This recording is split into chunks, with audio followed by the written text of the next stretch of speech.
የሚቀጥለው አመት አብረን መኖር እንጀምራለን አይደል የኔ ፍቅር? አዎ። ደህና ነሽ? አዎ ደህና ነኝ።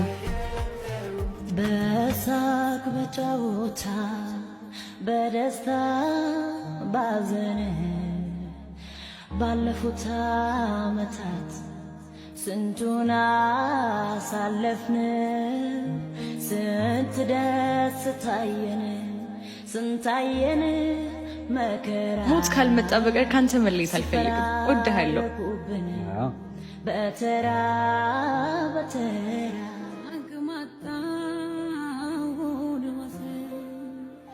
ኮኪ። አቤት፣ ምንድን ነው? እንድናወራ ፈልጋለሁ። 2 ደቂቃ ብቻ። አንድ አውርቼው መጣሁ። እሺ፣ አመሰግናለሁ ጊዜሽን ስለሰጠሽ። እንኳን 2 ደቂቃ ቀርቶ እድሜን ሰጥቻለሁ ነበር። አውቃለሁ የኔ ፍቅር ብዙ እንደጠበቅሽ፣ አሳዝኜሻለሁ። ግን አሁን ልክስሽ ፈልጋለሁ። አዝናለሁ ሳም።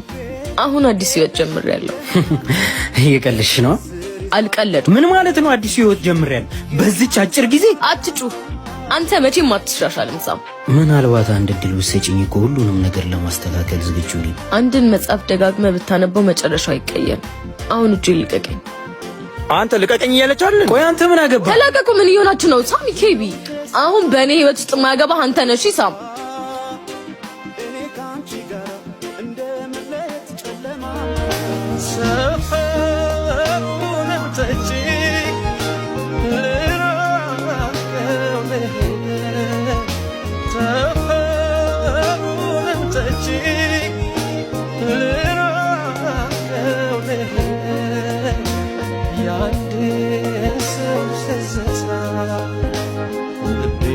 ደብቀኝ፣ በእናትህ ደብቀኝ። ቆይ ምንድን ነው? ቆይ ማን ናቸው? ምን አርገሻቸው ነው? እኔ አላውቅም። ተረጋጊ፣ በቃ አልፏል። በጣም አመሰግናለሁ። በጣም ጥሩ ሰው ነህ። አረ ኖርማል ነው። ጁሊያ እባላለሁ። ሳም እባላለሁ።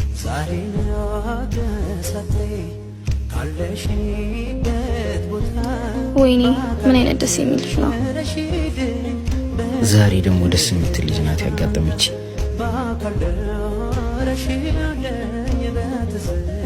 ኦ ስልኩ ሳልቀበለው። አሁን የት ነው በድጋሚ ማግኘት? አሁን በድጋሚ የት ነው የማገኘው? አንቺ ብራዘር አምብሬላ ደግሞ እሱ ምን ማለት ነው? ውስጣዊ ትርጉሙ ወንድም ጥላ፣ ወንድም መከታ እንደማለት ነው። እሺ ምን ፈልገሽ ነው? ብር እንድታበድረኝ ነው እባክህ፣ ሌላ ምንም አይደለም። መች ጠፋሽ? እባክሽ ምንም የለኝም፣ ፍቅረኛዬ ላገኛት ነው። እሺ እንገናኛለን።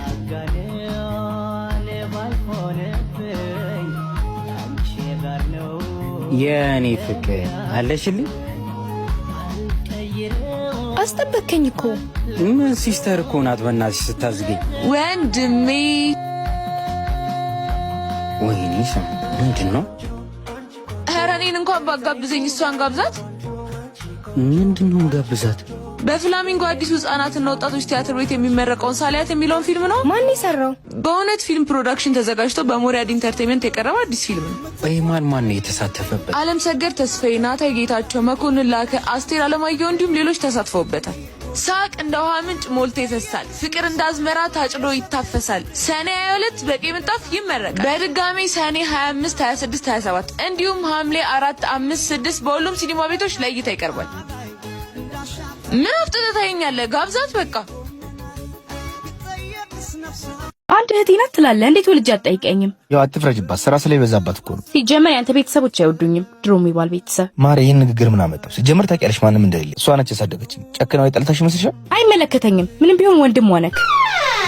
አየሽ ገና ተናግሬ ሳጨርሽ መጣች። እንኳን ማርያም ማረችሽ ሳልልሽ እንደው አልተቀየምሽኝም አይደል? ኧረ በፍጹም ተጫወቱ። መጣሁ።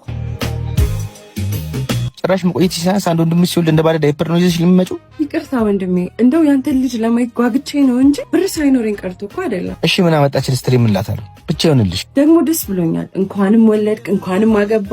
ግን ምን ያደርጋል ደረስክልኝ ብዬ ሳልጨርስ አገባ። ምን ማለት ነው? በማግባቴ ደስተኛ አይደለሽም እንዴ? አንተ የት ነህ? እየጠበኩህ እኮ ነው። መጣሁ። እኔም ልሂድ ያልጨረስኩት ስላለብኝ። በያመጣሹ እንዳይፐርሶች እንዳታየው። ሁሌ ስራ ስትይ ነው የማይሽ። ለኔ እንደሆነ እጅሽ አይፈታም። ሳክረ ልጠብቀኝ ነው እንደዛ አጣርፍ የጠራኸኝ? ደስ ብሎኝ እኮ ነው ጓደኛዬ ወለደ ብዬ። በይ በቃ ታውቃለህ፣ ሚስት ትጠብቀኛለች። ንግባ። ያቺ ነገር አላፈቀችም። አጥቶሽ አንተ ያማል እንዴ? ባልተዳር እኮ ነኝ። ችግር አለ ወንድ አይደለ? እንደውም አያት በእናትህ እምቢ እንዳትለኝ። እንደውም ስንት እንደሆነ ላናግራት። የኔ ፍቅር ስንት ነው? 2000 ብር። ምን? እዚህ ምን ትሰሪያለሽ? ሚስቴ እንዳትቆጣኝ ያልክ ጭራሽ ደንበኛንም አገኛት። ምንድን ነው የማየው? ከማበዴ በፊት ንገሪኝ። በቃ ህርምህን አውጣ። እናት አባቶቻችን ሲሞቱ ይሄን ስራ እየሰራው ነው አንተ ለዚህ ደረጃ ያበቃው። በቃሽ። አይበቃኝ። አንተን ለማስተማር የገባሁትን ብድር እንኳን መክፈል ባለመቻሌ እዚህ ቆሻሻ ህይወት ውስጥ ተዘፍቄያለሁ። ቢመርህም ዋጠው። ደረስክልኝ ያግዘኝ ነው ስል ወለድ። እሺ ምን ማድረግ ነበረብኝ? እንደምታየው የዛሬ 7 ዓመት የተወለደችው ልጅ አንተ እንደምታስባት የቶማስ ሰጡ ያንተ ናት። ለምንድን ነው እንደዚህ አጣርፈ ግን የፈለከኝ? አሁን እንዴት ነው አባትን ከቡና ቤት ሲጋየው ተብሎ የሚነገረው? ምንም ቢሆን ጓደኛችን ነው። እውነታውን መናገር አለብን። ይሄን ነገር መናገር የሚጠፋ ይመስልሽ? ግን ሙሉ ቤተሰቡ ይሄን ነገር ካወቀ ከባድ ነገር እንዳይፈጠር ፈርቼ ነው። በቃ መጣ። ወሬ ቀይር። እንዴት ነው አምሮብኛል? የት ልትሄድ ነው? ባለፈው የነገርኳችሁ ልጅ ጋር በቃ ዛሬ አብረን ልናድር ነው። አይ ደስ ይላል። ያው ግን አንድ ነገር። አንቺ ለማንኛውም ራስህን ጠብቅ። ውስጤን ብዙም ደስ አላለውም። ለምንድን ነው ቤትሽ ጠራሽኝ? ተሳካልሽ? ምንድን ነው ያየሽው ነገር አለ? አሁንም ከዛ ስራ አልቆመችም እንዴ? አንድ ቦታ አይደለም የምንሰራው። እንደዛ ቢሆን አገኛት ነበር። እና ታዲያ ለከታታላታለሽ ምን አገኘሽ? አንተ ቡና ቤት መስራቷን ነው አይፈራህ? እና ከዛ የባሰ ምን ይመጣል? ከዛም የባሰ ነው። ላንተ አትገባም። ብዙም ማቀው ነገር አለ። መጥቀምና ለመጥቀሟን ነኝ ማቀው። ወደ ተላክሽበት ጉዳይ ብቻ ምንድን ነው ያገኘሽው? መጀመሪያ ማወቅ የምፈልገው ነገር አለ። ምንድን ነው?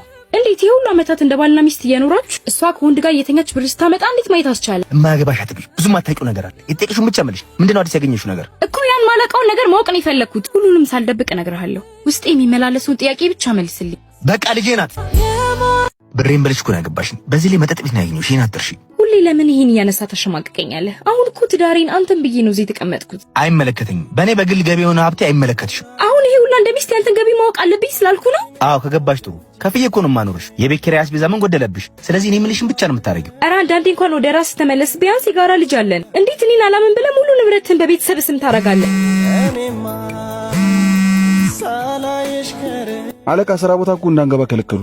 ማናቸው በገዛ ድርጅት የሚከለክሏችሁ? የድርጅቱ ባለቤት ተቀይሯል ነው የሚሉት። አንዴ ወንድሜን አገናኝ። ቅርብ ጊዜ ስለሆነ ስለጀመራችሁት አላወቋችሁ ይሆናል። አለቃ የተግባባን አልመሰለኝም። ወንድም ሙሉ ድርጅቱን ሽጦ እኮ ካሮጣው ነው የሚሉት። ምን ሆነህ ነው? ወንድሜ ጠቅላላ ንብረት ሸጦ ከሀገር ወጣ። ወይ በጣም ያሳዝናል። በቃ እንደዚህ ነው የምትይው? እንዴት እንድል ነበር የጠበቅከው? ንገረኝ። ሚስቱ ልጁን አላምን ብለው ንብረቱን ላሸሸ ሰው አብሬ ለቅሶ እንድቀመጥ ነው የፈለከው? እሺ ምን ማድረግ ነበረብኝ? ቤተሰቦቼ፣ ጓደኞቼ ሁሉም ከመጠጥ ቤት ያገኘኋትን ሴት እንዳላምን ሲያስጠነቅቁኝ ናደኩት። ምን ማድረግ እንደነበረብህ በፊት ነበር ማስተዋል የነበረብህ። አምነኸኝማ ከኔ ልጅ ወልደሃል። በዚህ ሁኔታ ውስጥ ወደ ነው ጥላችሁ የምትሄዱት? እግራችን ወደ መራን፣ ቢያንስ እንደ ሌባ ወደ ማንታይበት። እንዲህ ማጨክኝብኝም። ቢያንስ ልጅሽ አባት ነኝ፣ ባልሽ ነኝ። ይገርማል። ዛሬ ሚስትነቴ እንዴት ትዝ አለህ? ለቤት አስቤዛ እንኳን ማታመነኝ አሁን ነው ሚስትነቴን ያስታወስከው? ለማንኛውም መልካም የመጽናናት ጊዜ ይሁንልህ። እንዴት ነው ሳልወድን ያገባው ልበለው? ይገባኛል፣ ግን በዚህ ሁኔታ ውስጥ ሁለታችሁም ናችሁ የምትጎዱት። የበፊት ፍቅረኛዬን ለመርሳት ነበር እኮ ያገባሁት። በመላመድ ማፈቅረው መስሎኝ ነበር፣ ግን የሱ ጥሩነት ካይምሮ በላው ነብኝ። ዛሬ ህልሜ የሆነችው ሚስቴን ያገባሁበት አንደኛ ዓመታችን ነው። የምትወጂውን ስጦታ ይዤልሽ መጥቻለሁ። የምነግርህ ነገር አለ። አውቃለሁ። ምንም እንዳትነግሪኝ። ይሄን የምልሽ የወንድነት ስሜትን አሸንፌ ነው። ትንሽ ሞክሪ፣ ትንሽ ብቻ። እኔ ጋር ያለው ፍቅር ለሁለታችንም ይበቃል። ለኔ ጥሩ ነህ፣ ግን አላቅም ለምን ማፍቀር እንደከበደኝ። ቃሉን አትጥሩ። ጥሩ ስሜት እንዲሰማሽ የቻልኩትን ሁሉ ሞክራለሁ። እንደውም ለምን ከከተማ አንወጣም? ሁሉንም ትራሽ እኮ ትችያለሽ። እባክህ ከዚህ በላይ አትጎዳ። ሁሉንም ተውን፣ አዲስ ህይወት ጀምር። እንዳጨርሽው አልኩሽ አይደል? ምናልባት እኮ ልጅ ብንወልድ ይህ ስሜትሽ ሊስተካከል ይችላል። በፍጹም እንደዚህ ማለት አይችልም። እኔ ይህን ማድረግ አልፈልግም። እሺ ምን አድርጌ ላስደስትሽ? እኔ ከምታስበው በላይ ከብርሃለሁ፣ ግን ላንተ የምገባ ሴት አይደለሁም። አንዳንድ እውነታዎችን እየመረረን ቢሆን መቀበል አለብን። እና በቃ ነገባው። የበፊት ህይወቴን ለመርሳት ነበር በመላመድ ውስጥ የማፈቅር መስሎኝ ነበር፣ ግን ተሳስቻለሁ እና ከዚህ በላይ አንተ መጉዳት አልፈልግም። ልክ ነሽ። ፍቅር በግዴታ አይሆንም። ሁሉም የኔ ስህተት ነው። እኔ የገፋሁት ፍቅር የሚሰጠኝን ለመቀበል ዝግጁ ነኝ። አንተ ግን ንጹህ ልብ ስላለ ፈጣሪ ይክስሃል። ደህና ሁን።